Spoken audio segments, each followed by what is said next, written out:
Gente, como eu falei, hoje é o dia de Pentecostes. Eu quero falar sobre esse acontecimento.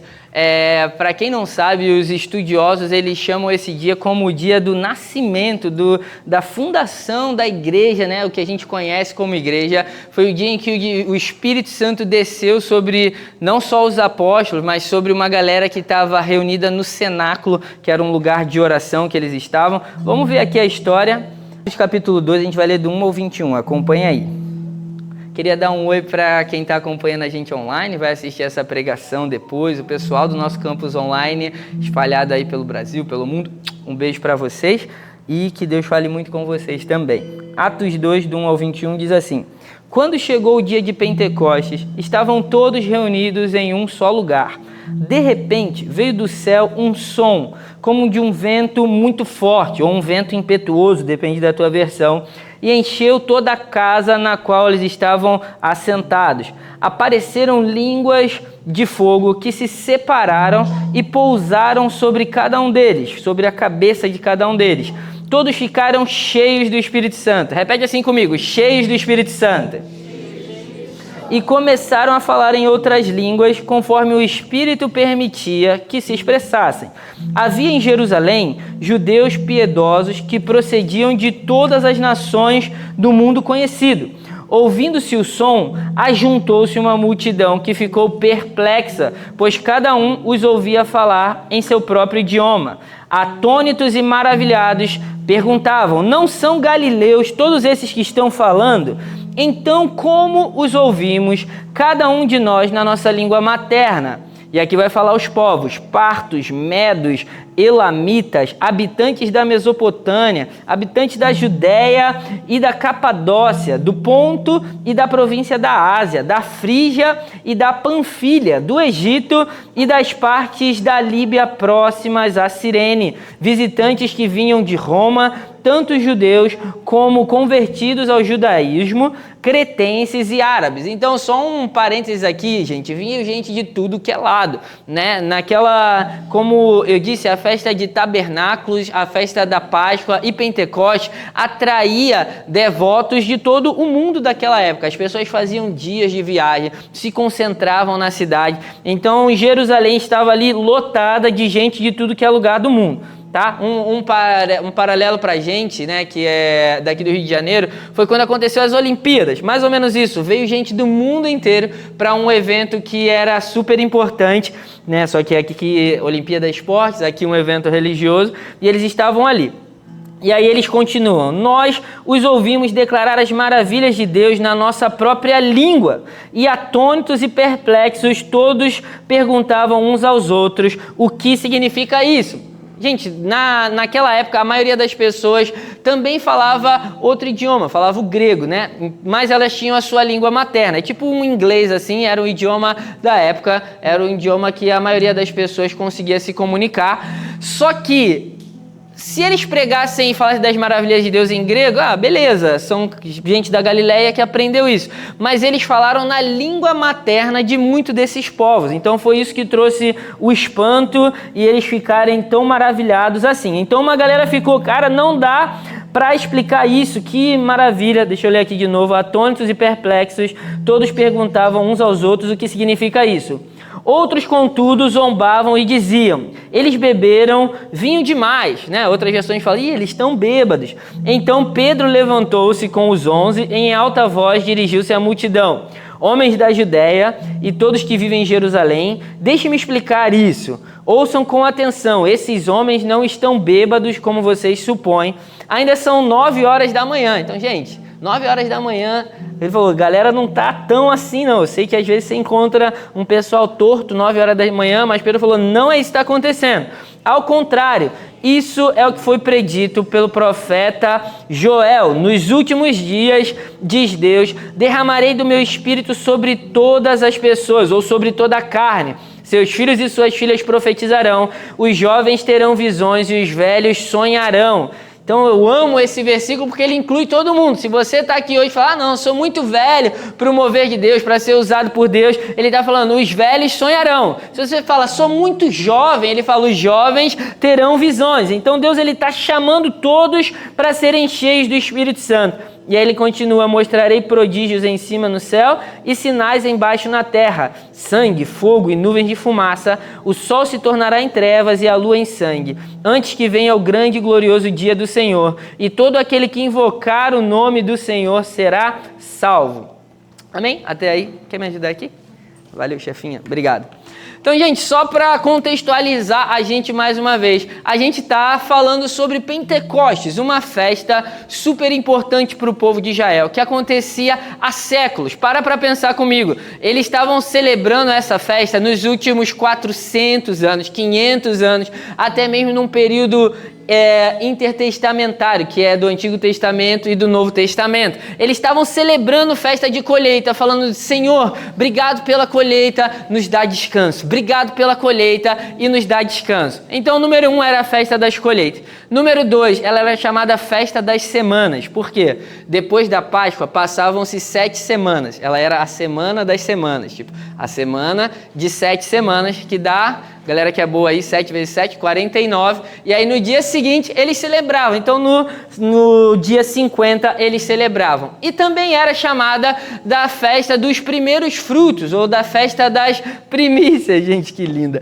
E que era assim, a primeira colheita, a primeira parte daquela colheita. Eles não comiam, eles não vendiam, eles não usavam para eles mesmos, mas eles colocavam como oferta diante de Deus, consagrando mesmo a ele tudo aquilo que ele estava fazendo. Então, só para a gente entender, essa festa fala conosco hoje num sentido um pouco mais elevado, tá? Para nós, é o início da igreja, é o início do ministério do Espírito Santo. Agora, o Espírito Santo estava, Biel, sobre todos os cristãos. No Antigo Testamento, quando a gente vai ver, o Espírito Santo vinha sobre uma pessoa, determinadas pessoas, pouquíssimas pessoas, durante um determinado momento, ou às vezes por um período de tempo, usava aquela pessoa, mas era para alguns poucos escolhidos, selecionados por Deus. Essa realidade é tão forte que quando Moisés estava sendo usado por Deus e estava ficando muito cansado, o sogro dele falou: cara, você precisa dividir as tuas funções.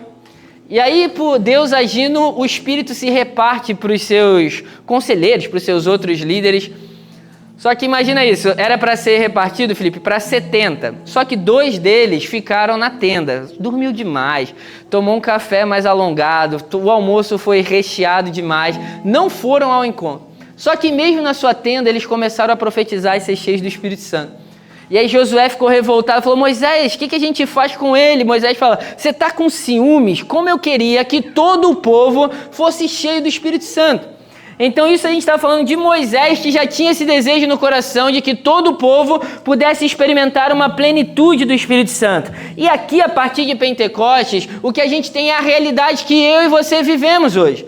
Talvez você não tenha pleno entendimento disso, mas o acesso que você tem ao Espírito Santo hoje era o clamor de milhares, de centenas de pessoas durante centenas de anos, durante milhares de anos, falando como eu queria ser cheio desse Espírito. E agora eu e você, só a nos abrirmos ao Senhor, só a confessarmos o seu nome, só a nos convertermos a Ele, nos tornamos casa e habitação de Deus. Você pode glorificar a Deus por isso?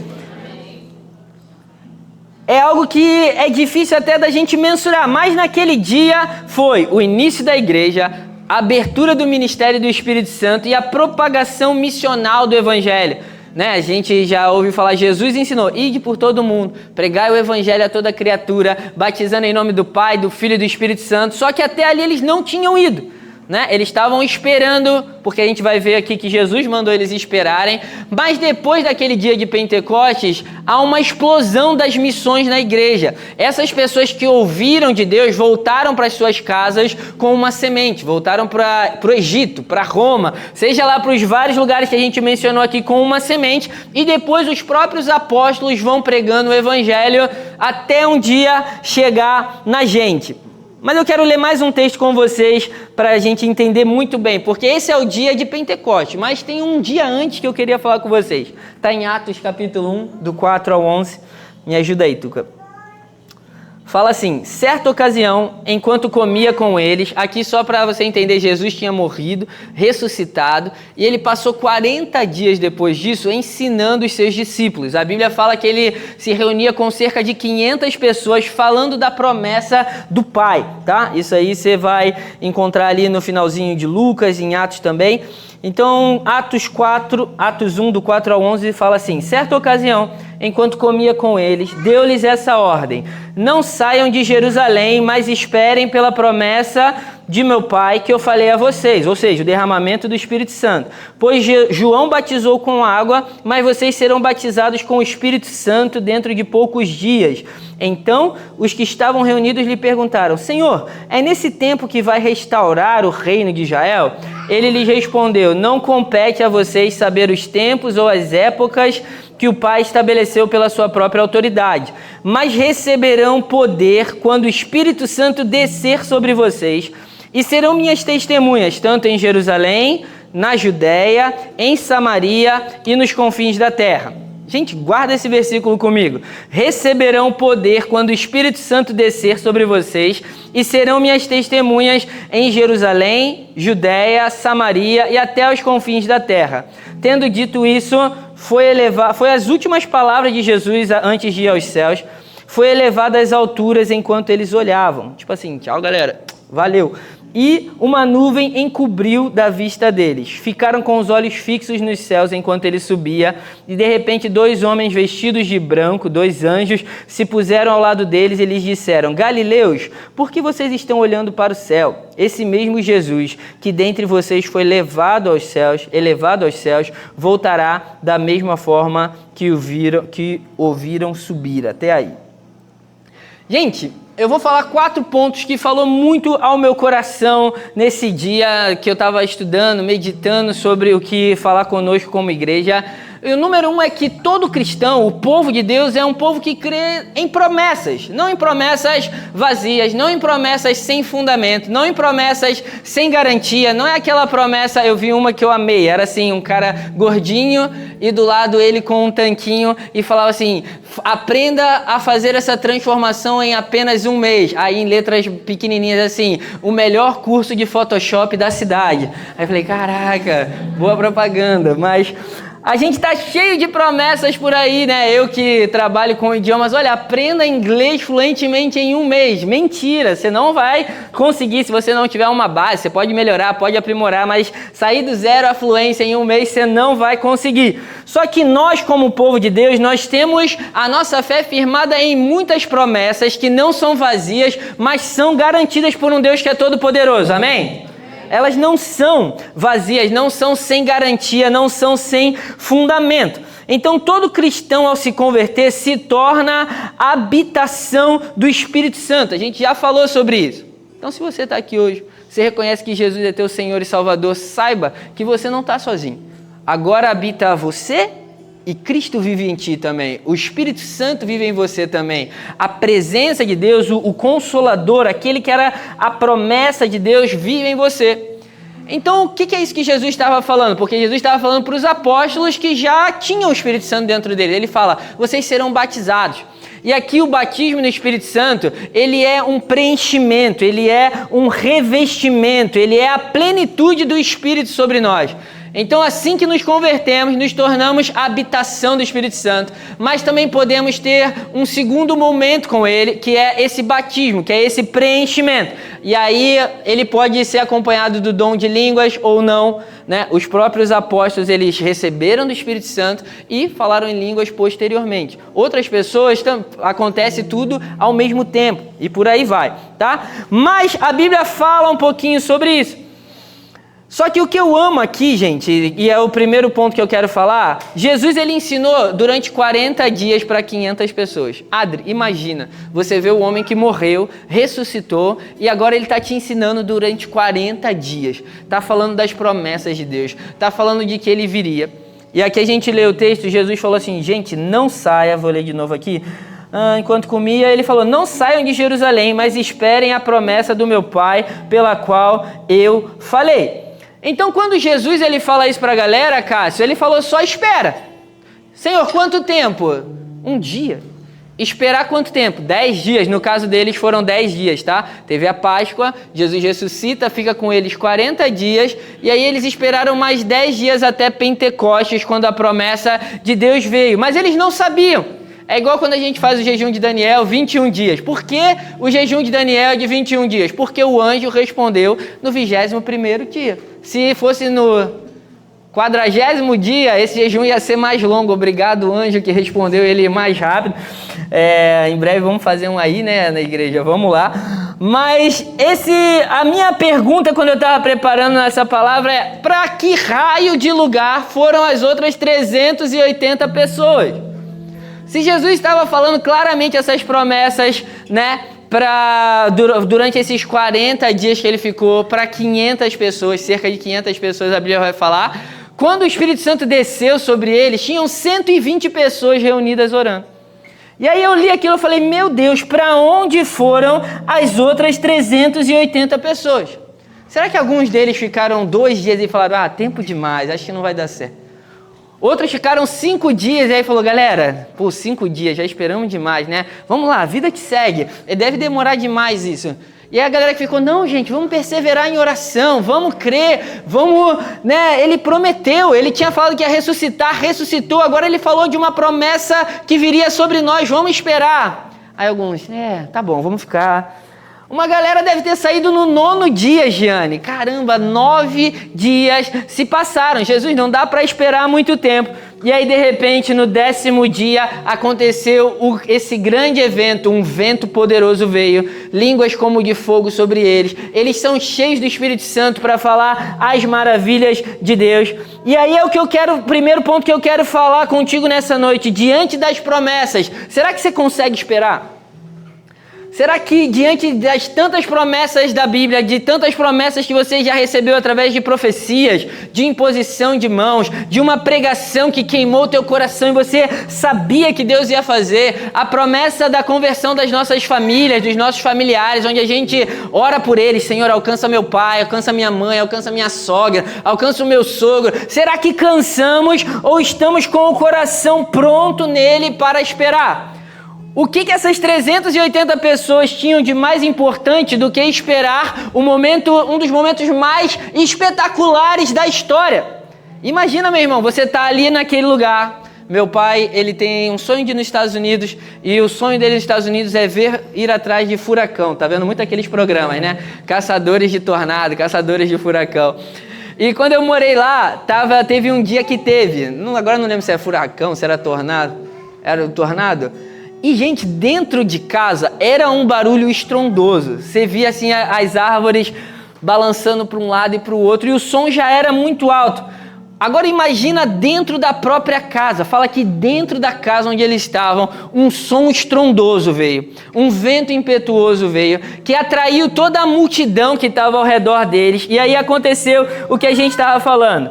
É verdade que Jesus não falou o tempo que eram 10 dias apenas. E aí eu te pergunto: será que está demorando demais na tua ótica as promessas de Deus?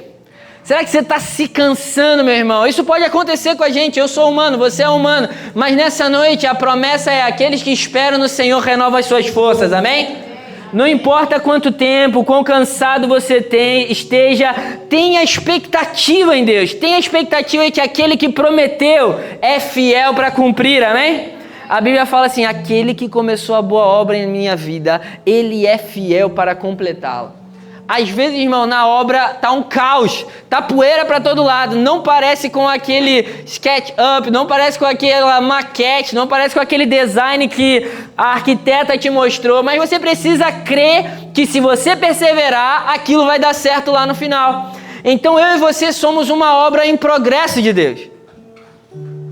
Uns estão mais bem acabados, outros estão tortinho. Outros Deus está te desmontando primeiro para depois te remontar. Seja lá o estágio que você tiver, só não pare de esperar nele. Você lê a Bíblia, você vê vários personagens que tinham promessas, mas pararam de esperar nele e pecaram, se perderam. A gente vê isso Saul, quando ele começa a adorar e não espera o sacerdote. A gente vê isso quando Jacó engana seu pai, seu irmão. A gente vê isso quando Abraão não consegue esperar a promessa com a sua esposa e se relaciona com a sua serva. A gente vê isso com Judas Iscariotes, que queria que Jesus libertasse o povo da maneira dele e achava que Jesus estava demorando demais. Então nessa noite que eu quero que o teu coração se encoraje, que você tenha em ti essa verdade, não importa quanto tempo demore, eu esperarei nas promessas de Deus, amém? Não importa, meu irmão, porque se Ele falou, Ele vai cumprir. Só que uma coisa um parênteses aqui, tenha expectativa nas promessas. Quando fala de promessa, você tem alguma que você está esperando em Deus? Se você tem, faz assim, só para eu saber. Eu tenho algumas promessas.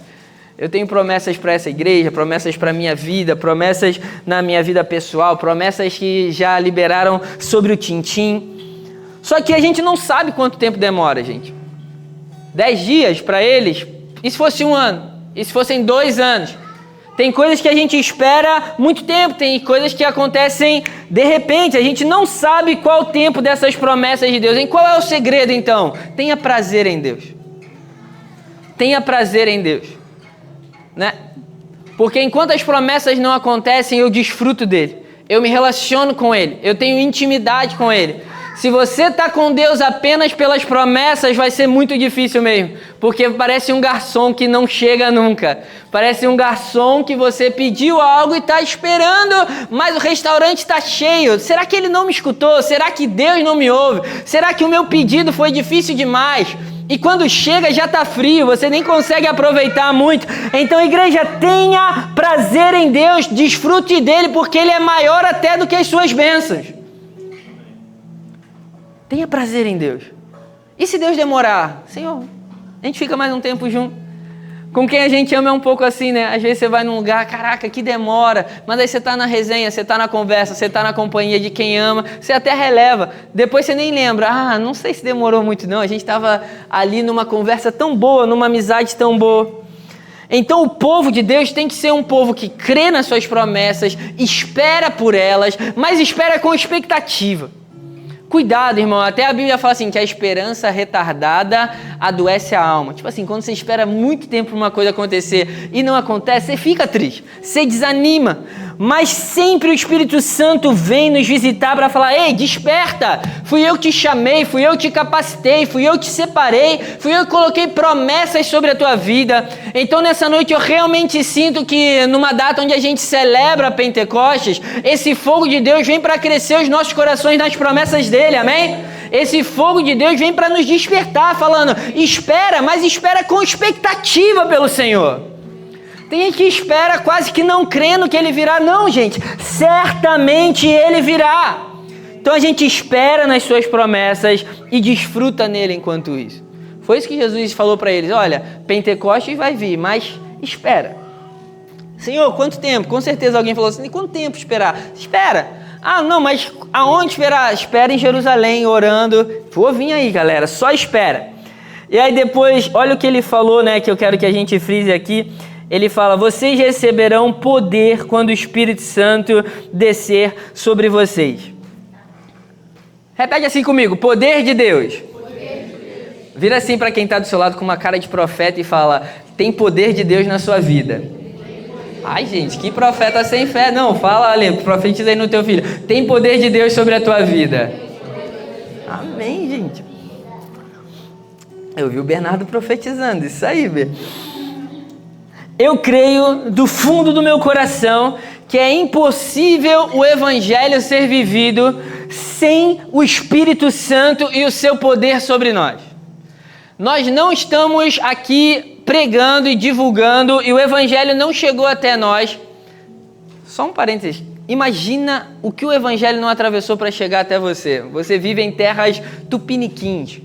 Você vive na América do Sul, totalmente distante distante daquele Oriente Médio, daquele pequeno pedaço de terra chamado Israel, onde o Senhor se manifestou. O Evangelho, para chegar até nós, atravessou barreiras, fronteiras, guerras, fomes, séculos, atravessou oceanos, atravessou selvas, atravessou animais selvagens, atravessou pestes durante a história. Essa mensagem foi carregada não apenas no meio digital, em livros, não era uma mensagem amigável de ser carregada e proclamada. Ela foi carregada ao preço de vidas, ao preço de sangue, ao preço de anos, ao preço de negação, porque muitos receberam essas promessas e creram nela. Então hoje eu estou aqui para te lembrar que nós, ao falarmos do Evangelho, Cássio, a gente não está anunciando uma mensagem que é só de mudança moral.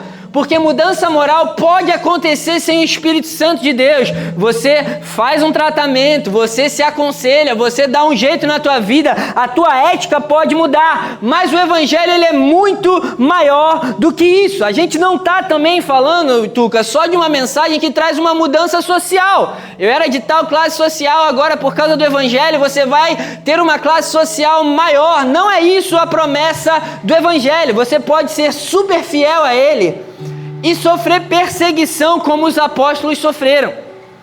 Você pode viver em justiça, você pode fazer tudo de correto e ainda assim a tua vida não ir tudo bem naturalmente, mas você ser aprovado em Deus. Vocês estão aqui comigo, amém? Então a gente também não está falando de uma mensagem que é apenas destinada ao teu intelecto, Gabi. O Evangelho não é uma mensagem que quer só tocar o teu intelecto, apesar dela tocar o nosso intelecto. Jesus é a sabedoria de Deus. Jesus é o conselho de Deus. Jesus não tem medo de entrar em nenhuma discussão ou de se manifestar em nenhuma discussão, não. Mas o Evangelho não é uma mensagem que está baseada só no intelecto. O Evangelho não é uma mensagem também só para nossa alma, Clara. Não é só para nos fazer nos sentir bem. Não é só para curar, para massagear. Ele cura a alma, cura. Ele conforta a alma, sim. Ele consola o quebrado, sim, porque o Espírito Santo é consolador. Mas o cerne do Evangelho, a centralidade do Evangelho não é curar a alma. Jesus falou, vocês serão revestidos de poder. Então é uma mensagem que agora é um outro ponto, que ela não é politicamente correta. A mensagem do Evangelho é justamente politicamente incorreta. Ela confronta os homens, ela cutuca os homens. O Evangelho é uma mensagem que vira para você e fala, sem Deus você não consegue. O Evangelho é uma mensagem que fala, tudo que há de bom em ti não é suficiente para agradar a Deus. Os teus melhores atos não o impressionam. Se você não estiver no Filho, não há vida em você.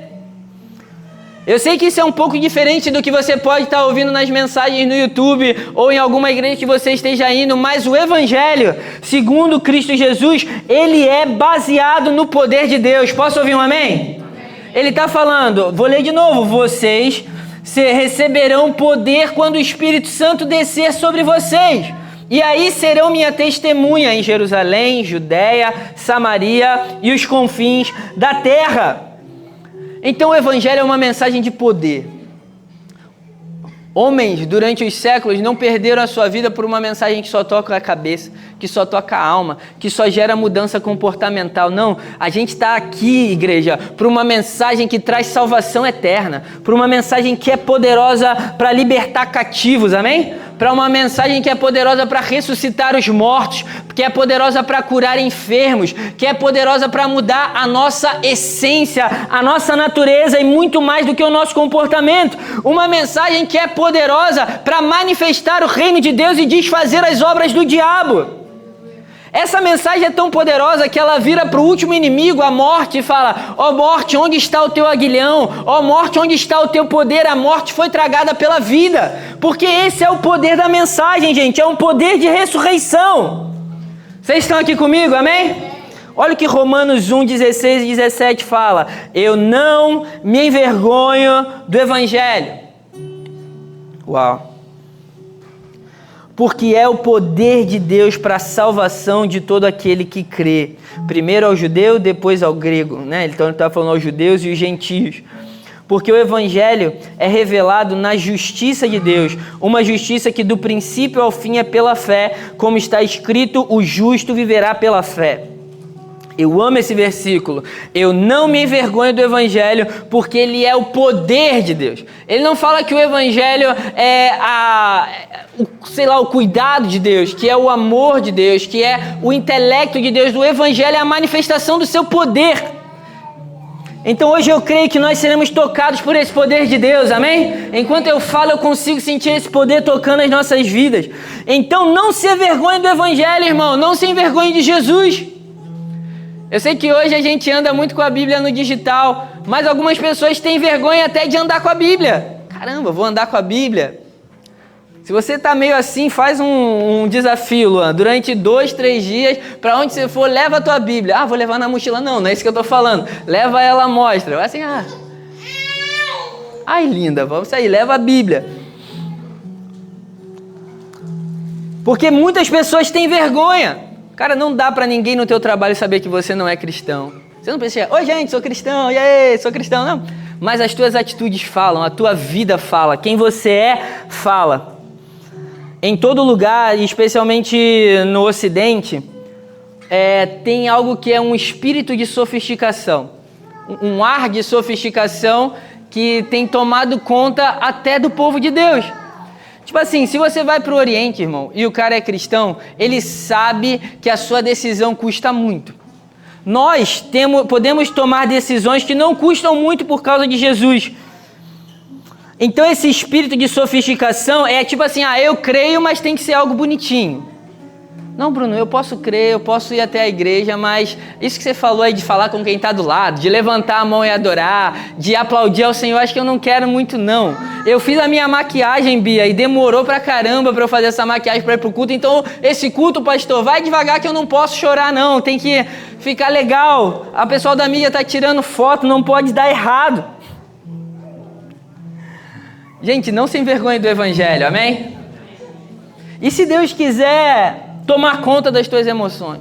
A gente lê a Bíblia, a gente vê que tem momentos que o povo de Deus aplaudia, que o povo de Deus saltava, que os homens de Deus choravam. A gente vê momentos que a presença de Deus era tão forte que os homens se lançavam ao chão, que os homens se ajoelhavam, que as pessoas tinham movimentos realmente diante de Deus.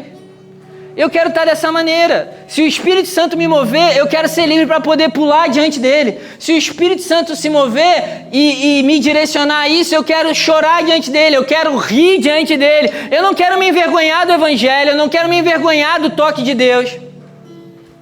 É por isso que você vê algumas pessoas, quando Jesus as curavam, e elas falavam, filho de Davi, gritavam, e a galera, não, grita mais baixo. Irmão, quando Deus nos toca, o que vai acontecer? Não sei. Se Deus te toca e te levar para, pregar o Evangelho para alguém, se Deus te toca para ofertar alguém, faça. Só não se envergonhe do Evangelho. Só não restrinja o agir de Deus, porque Ele é poderoso demais. Amém? Então isso tem falado muito ao meu coração. Nunca deixe a tua reputação e o teu nome te fazerem se envergonhar do Evangelho. Gente, a galera faz cada baixaria e não se envergonha. Tem gente que você entra no Instagram e você fala, é sério que essa pessoa postou isso? É sério que isso não está ali uma marca mais 18 anos, que pode assim ser postado dessa forma? Especialmente muita gente que vive nas trevas, não tem vergonha de mostrar os seus cultos, que não tem vergonha de mostrar os seus valores, os seus comportamentos. Será mesmo que você vai se envergonhar de Cristo Jesus, o teu Senhor? Ah, Bruno, isso não aconteceria comigo. Aconteceu, sabe com quem? O apóstolo Pedro. O cara viveu com Jesus. Fala que uma noite escura ele estava ali com uns soldados, com uma galera de uma casa. Uma empregada veio e falou, olha, você fala que nem ele, você estava junto com ele. A Bíblia diz que ele negou 3 vezes. Começou até a amaldiçoar. Então, cuidado, gente. Não se envergonhe de obedecer ao Pai, não se envergonhe de obedecer a Deus, não se envergonhe de dizer que é dele, não se envergonhe de dizer que foi marcado por ele. Posso ouvir um amém? Amém. Quando eu falo isso de não se envergonhar, aí você fala, Bruno, beleza. Se lembra como Cristo Jesus foi crucificado? Nu, diante de uma multidão, de braços estirados, de braços abertos, como uma clara mensagem ao mundo de não me envergonho dos meus filhos e filhas que virão a crer em mim. A crucificação de Jesus não foi um espetáculo privado. Muita gente fala, minha fé é algo privado, só eu aqui no meu cantinho. Não, que a tua fé, eu e você somos chamados para ser luz do mundo. A própria Bíblia fala, se você esconde essa luz, se você coloca ela embaixo de uma mesa, não serve para nada. Deus te chamou para não ter vergonha dele. E eu quero te orar, e agora com fé, estou orando diante de Deus, que Ele coloque oportunidades para que você possa brilhar essa luz do Evangelho, amém? Pessoas chegam assim, e aí, o que você crê? Ei, o que você faz domingo à noite? Cara, eu vou para a igreja.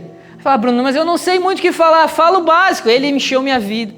Ele me encheu de alegria, tenho uma paz sem igual nele, estou conhecendo o Senhor. Ah, mas você não é perfeito, você não faz isso, você falha aqui. Olha, estou sendo trabalhado por Ele, mas eu sei que Ele é o meu caminho, que Ele é a minha verdade, que Ele é a minha vida. Amém, pessoal?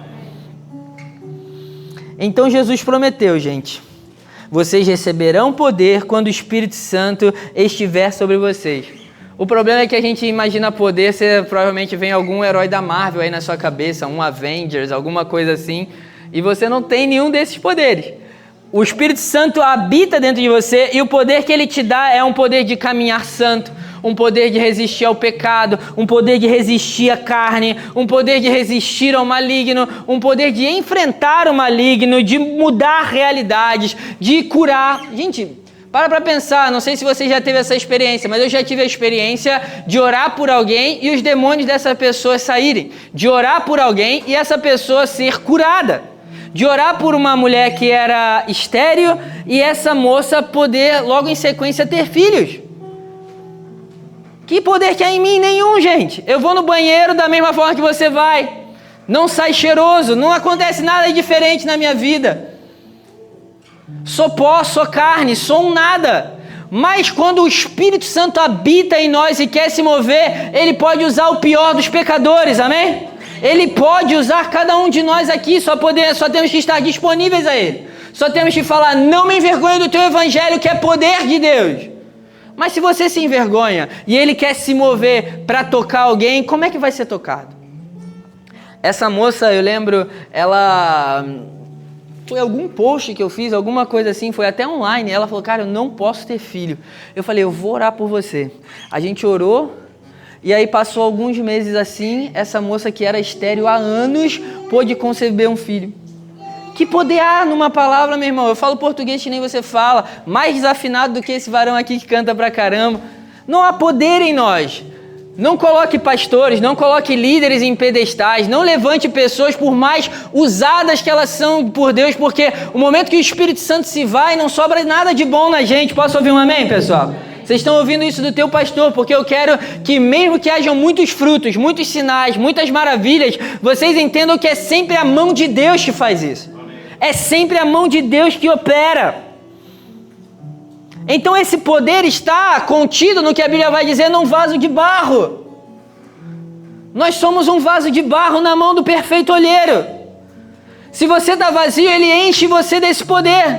Se você não tem vergonha que Ele coloque assim, made in heaven, Ele vai derramar do poder dele sobre você. Agora, se você quer esconder, se você só quer uma fé privada, saiba que o Evangelho não é essa fé. Não é uma fé politicamente correta. Eu quero converter as outras pessoas. Tenha sua fé privada só para você. É verdade, não seja, cara, alguém mal educado, não seja alguém inconveniente. Tente fazer isso da melhor maneira possível. Mas o Evangelho é uma fé que afronta. É uma fé que fala, só há um caminho. Ah, não são todos os caminhos que levam a Deus, só há um caminho. O Filho, Cristo Jesus.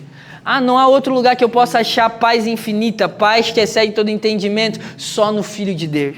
É essa a mensagem que carregamos. Outro ponto que Jesus fala é que todo aquele que...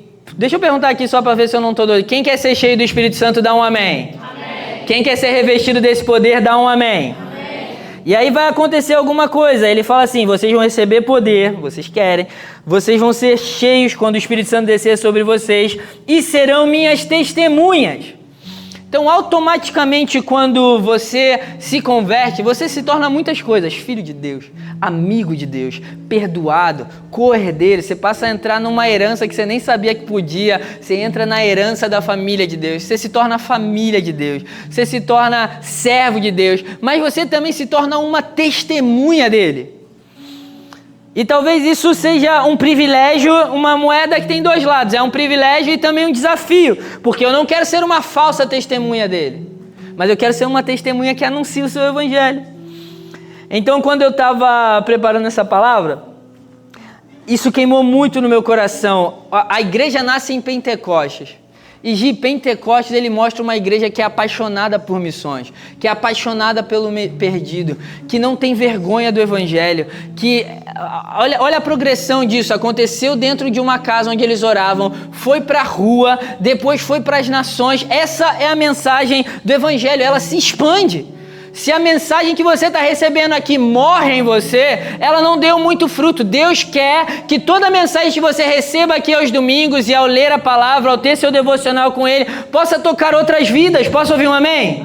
Tem gente que até para postar um story do culto tem vergonha, meu irmão. Seja a luz do mundo, não sem vergonha do evangelho.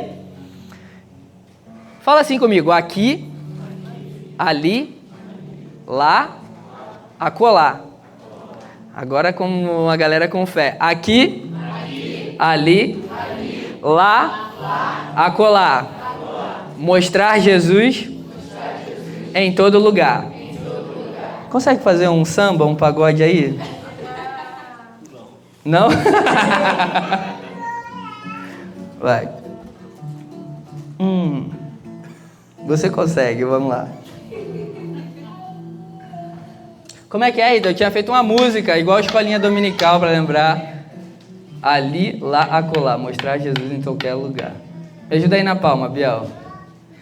Vai assim, ó. Tchau, tchau. Igreja, vai comigo, ó. Vamos lá, gente. Todo mundo junto. Aqui, ali, lá, acolá. Mostrar Jesus em todo lugar. Aqui, ali, lá, acolá. Mostrar Jesus em todo lugar. Faz o funk. Aqui, ali, lá, acolá. Mostrar Jesus. Brincadeira. Volta. Só não deu certo porque meu amigo não sabe fazer um pagode. Uma salva de palmas a ele aqui, então. Rita, anota aí para ensinar no reininho para as crianças. Mas brincadeiras às partes, se você não lembrar de nada, lembra que aqui, ali, lá, acolá, em Jerusalém, Judéia, em Samaria e até os confins da terra, Deus te chamou para mostrar Jesus em todo lugar. E eles fazem isso. Se você, a sequência, né, leia o livro de Atos, se você puder, é bem isso. Eles pregam em Jerusalém, eles vão na Judéia, eles vão em Samaria e essa mensagem vai se expandindo até os confins da terra. Então, na minha e na tua veia, se você é um cristão, assim como um pássaro voa e um peixe nada, testemunhar Jesus, anunciar o evangelho é parte da nossa natureza. O convite de Deus é que eu e você, então, sejamos cristãos, cheios do Espírito Santo, que recebemos o seu poder e somos a sua testemunha. Eu sei que há muitos outros convites por aí, Cássio, ao evangelho. Olha, seja cristão, viva uma fé pessoal que não faz diferença nenhuma, não seja minha testemunha, seja só um espectador, seja só o meu fã. Esse não é o convite do evangelho que a gente propõe. O evangelho que a gente propõe, ele quer te empurrar. É um evangelho que você crê, que ele te reveste de poder, que ele te transforma em testemunha e você vai. Vai chegar um dia, igreja, que as pessoas que vão estar aqui conosco vai ser muito maior do que a quantidade que temos hoje nessas paredes. E sabe como isso vai acontecer? Através de uma mensagem que queima no nosso coração e a gente proclama ela. Não vai ser por acidente, essas cadeiras não se preenchem por acidente, mas é quando um coração apaixonado fala de um amor que transborda, amém? É isso que temos que fazer. Então eu preciso te lembrar, já estamos no meio do ano. Será que já falou de Jesus para alguém esse ano? 6 meses, gente. Quantos dias dá? 150, 180 dias. Já estamos no meio do ano. Será que você já convidou alguém para ir para a igreja? Nem precisa ser tão direto, Nath. Só falar, vamos lá na igreja. Vamos lá num culto. Vai ser legal, vai ser uma bênção para você. O pastor faz umas músicas iradas. Meu Deus do céu. Meio do ano, será que você já orou por alguém? Falou, cara, te vi meio triste, não sei, tá meio esquisito. Posso orar por você? Posso profetizar uma vida de Deus, a bênção de Deus sobre a tua vida? Não se envergonhe do Evangelho. Não se envergonhe do Evangelho, gente. Onde você pode entrar, talvez eu nunca entrarei. O bairro que você vai, a escola que você entra, o trabalho que você entra, as pessoas que você encontra, que você tem relacionamento, talvez eu nunca tenha, mas Jesus pode chegar nesse lugar. Meu sonho aqui todo domingo é ser um instrumento de Deus para te capacitar, para daqui na semana alcançarmos dezenas, centenas de pessoas, amém? Essa é a mensagem do Evangelho, ele derrama o seu poder em nós e depois nos tornamos sua testemunha. Eu já estou terminando e confesso que ao pensar em Pentecostes eu queria trazer outra mensagem. Eu queria falar sobre o vento impetuoso, sobre o fogo que eles viram e sobre os dons de Deus que foram derramados. Talvez vai ser uma outra pregação, porque Deus me marcou muito no que aconteceu antes, nessa conversa de Jesus antes com ele. Então, para terminar, o que aconteceu? Jesus falou, olha, fica à espera pela promessa. Sejam revestidos de poder do alto, sejam minhas testemunhas, preguem aqui, ali, lá, acolá, mostre Jesus em todo lugar e depois acontece a sua ascensão, ele vai aos céus. E aí os discípulos ficam assim, vai voltar, subiu, vai descer, foi chamar uma galera, o que aconteceu, Jesus? E aí vem uma nuvem com 2 anjos e fala, vou ler aqui esse trecho para você, está no final do versículo. Tuca, se você puder botar ali, de Atos 1, que a gente leu o verso 11. Os 2 homens vestidos de branco se puseram ao lado deles e lhes disseram, Galileus, por que vocês estão olhando para o céu? Esse mesmo Jesus que entre vocês foi elevado aos céus voltará da mesma forma que vocês o viram subir. Os anjos, na linguagem de hoje, falou, bora galera, capinar, vamos andar, tá tudo bem, vida que segue, bora viver. E essa, como a gente está falando de promessas, é mais uma que certamente ele cumprirá. Jesus voltará, igreja.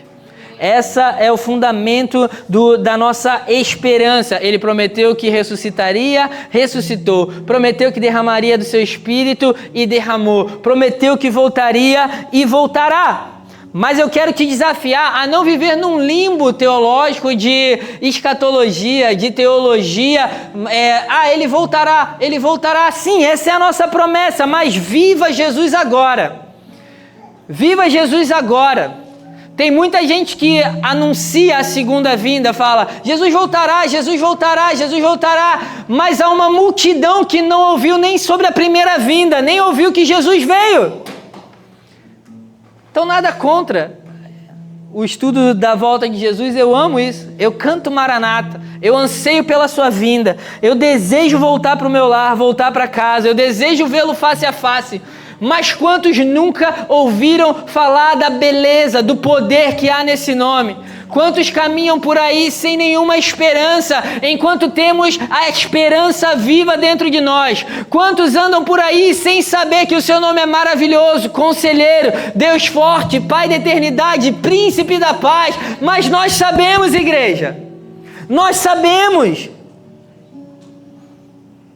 Então cuidado para não ficar no que a Bíblia fala de discussões teológicas sem fim. É lógico que é importante, é lógico que tem a sua validade, mas não fique preso nisso. Viva com a paz de quem o conhece. Viva na urgência de que ele voltará. Mas eu tenho isso no meu coração, eu amo a sua vinda. Mas e os perdidos que nunca ouviram da sua primeira vinda? Eu sei que ele curou um cego de Jericó. E aqueles que nunca viram uma vista se abrir? Os anjos falaram, vive.